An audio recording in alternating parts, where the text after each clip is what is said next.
আসসালামু আলাইকুম ওয়া রাহমাতুল্লাহি ওয়া বারাকাতুহু। দূরের এবং কাছের দেশ এবং বিদেশে যারাই আমাদেরকে যারা দেখতেছেন, আমার ডান পাশে আছে একটি বিশাল মন্দির, কালীবাড়ি মন্দির। জাঁকজমক করে অনেক সুন্দর দৃশ্য, বিশাল এরিয়া নিয়ে টাইলস লাগানো, অনেক সুন্দর একটা ব্যবস্থাপনা সরকারিভাবে হয়েছে।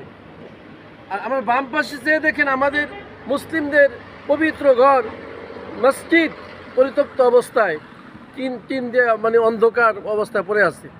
কিন্তু আমাদের সরকার স্বৈরাচার সরকার শেখ হাসিনা এই মসজিদ মাদ্রাসার দিকে খেয়াল করে নাই, মসজিদ মাদ্রাসায় দান খয়রাত করে নাই, সরকারিভাবে কোনো অনুদান দেয় নাই। দিয়েছে কোথায়?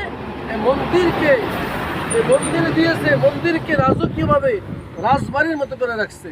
আর আল্লাহর ঘর মসজিদ পরিত্যক্ত অবস্থা পড়ে আছে, আল্লাহ রাসূলের ঘর মাদ্রাসা পরিত্যক্ত অবস্থা পড়ে আছে। ওইদিকে এই সরকার স্বৈরাচার সরকার জালেম, ওইদিকে খেয়াল করে নাই।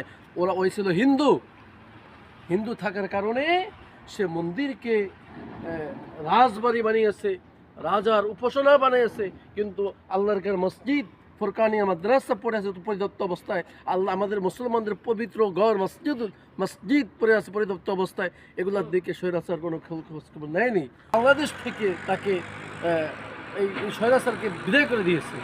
এতে আল্লাহ পাক জুলুমকারী যারা আল্লাহ মুসলমান হওয়ার পরেও আল্লাহর ঘর মসজিদ মাদ্রাসার খোঁজখবর নেয় না, মন্দির নিয়ে পড়ে থাকে, মন্দিরকে জাঁকজমক করেছে, কিন্তু আল্লাহর ঘর মসজিদ পরিত্যক্ত অবস্থায় আছে। ওয়া আখিরু দাওয়ানা আলহামদুলিল্লাহ।